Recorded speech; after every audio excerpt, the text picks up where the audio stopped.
Lorsque nous étions enfants et que nous habitions chez nos parents, nous respections les règles de la maison.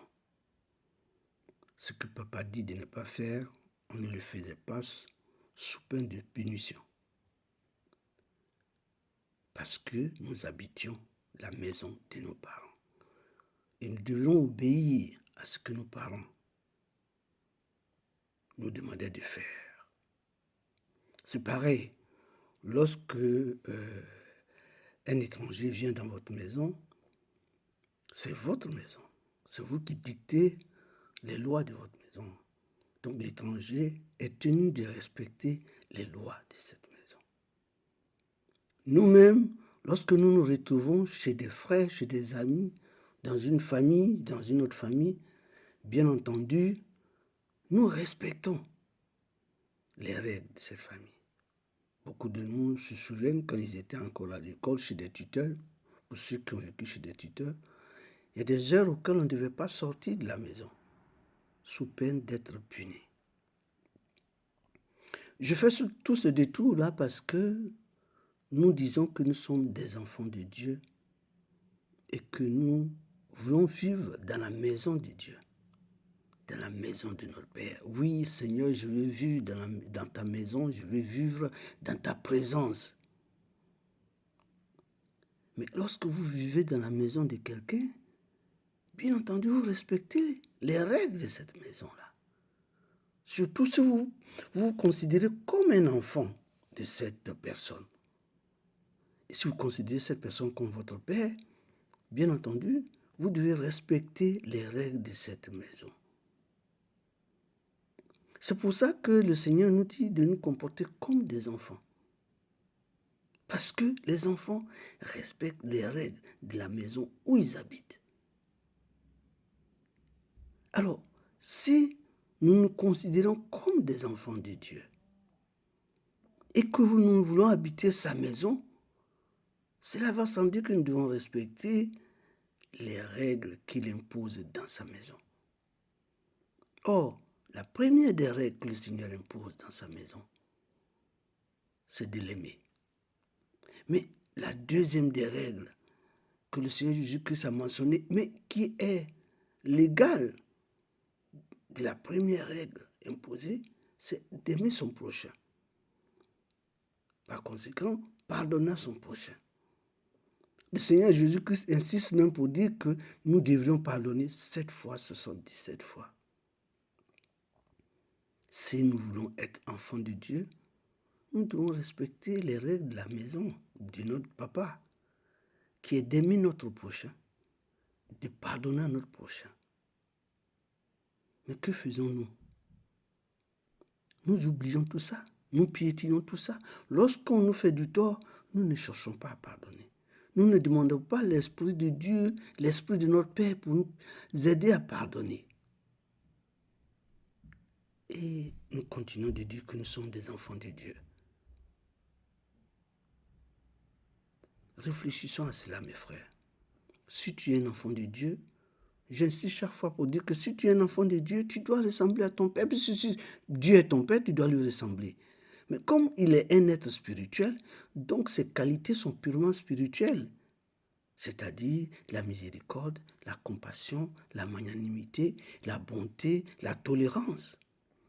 Donc toi, si tu es vraiment un enfant de Dieu, tu dois ressembler à ton Père. Tu dois donc avoir les qualités de ton Père. Un enfant d'un être humain ressemble à un être humain. C'est-à-dire, il a des pieds, il a des jambes, il a des bras, il a une tête, il a une bouche. Si tu es un enfant d'un lion, tu vas ressembler au lion. Si tu es un enfant du tigre, tu vas ressembler au tigre, bien entendu. Donc, si nous réclamons d'être des enfants de Dieu et que nous voulons vivre dans sa proximité, c'est-à-dire dans sa maison, nous devons respecter les règles de sa maison. Lui-même, il dit, cherchez d'abord le royaume des cieux et sa justice, et le reste vous sera donné. C'est quoi la justice de Dieu? C'est quoi ce qui est juste aux yeux de Dieu? Qu'est-ce qui est juste aux yeux de Dieu? Qui nous demande de rechercher. Mais ce qui est juste aux yeux de Dieu, c'est la pratique de l'amour. Ce qui est juste aux yeux de Dieu, c'est la pratique de la miséricorde, le vécu quotidien de la miséricorde. Mais cela ne va pas se faire du jour au lendemain facilement, bien entendu. Mais alors, c'est pour cela qu'il insiste pour dire, veillez et priez. Mes frères, lorsque tu pries en tout temps, tu invoques le nom de Dieu dans ton cœur, tu invoques en même temps la lumière dans ton cœur. Or, là où il y a la lumière, les ténèbres s'enfuient.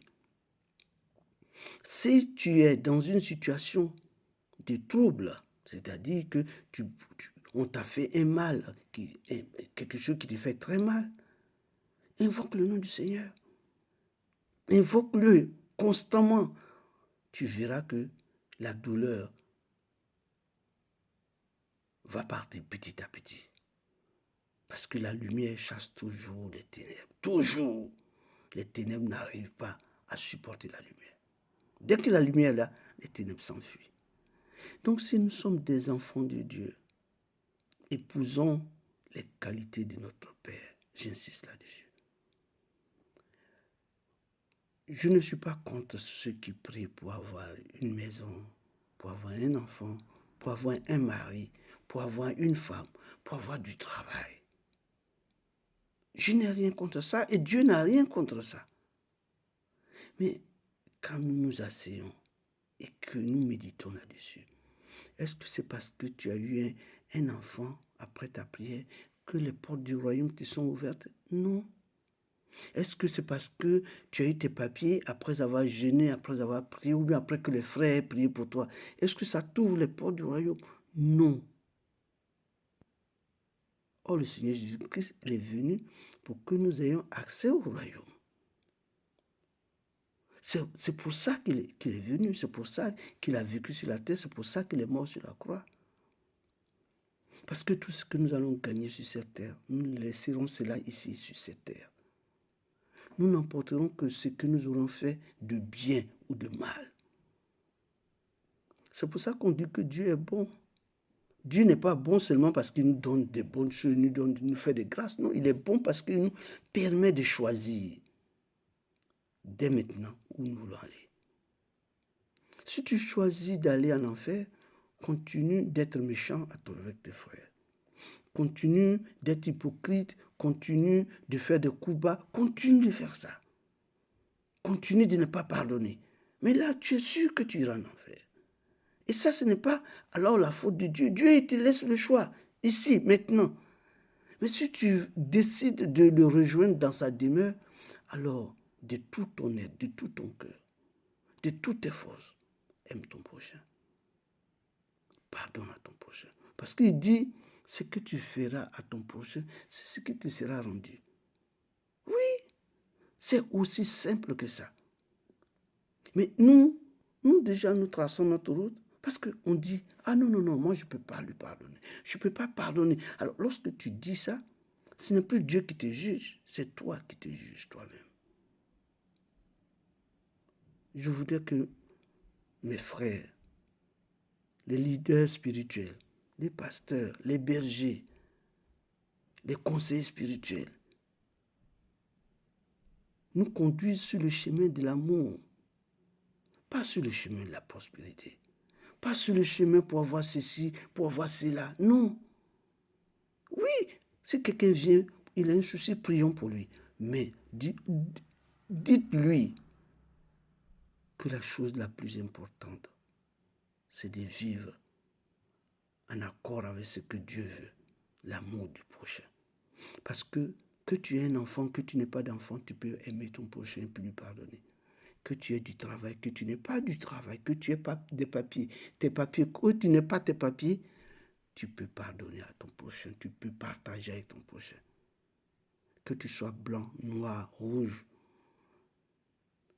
tu peux aimer et pardonner. Il suffit de le vouloir. Il suffit de demander cela au Seigneur à travers les prières. Ce n'est pas facile, bien sûr, mais c'est pour ça que lui-même, il dit, priez sans cesse. Il n'a pas dit de prier 2 heures du temps, il dit prier sans cesse, tout au long de la journée. Si vous ne savez pas le faire, renseignez-vous, demandez au Seigneur, ou bien demandez à certaines personnes qui savent déjà ce que ça veut dire, prier sans cesse. Ils vous aideront. Chers frères, chères sœurs, j'insisterai toujours sur la pratique de l'amour, parce que la fin du temps, nous serons jugés sur ça. Le Seigneur nous jugera sur l'amour qu'on aura porté à notre prochain. Que l'Esprit Saint nous aide à comprendre cela et à vivre cela tout au long de notre vie sur cette terre. Amen.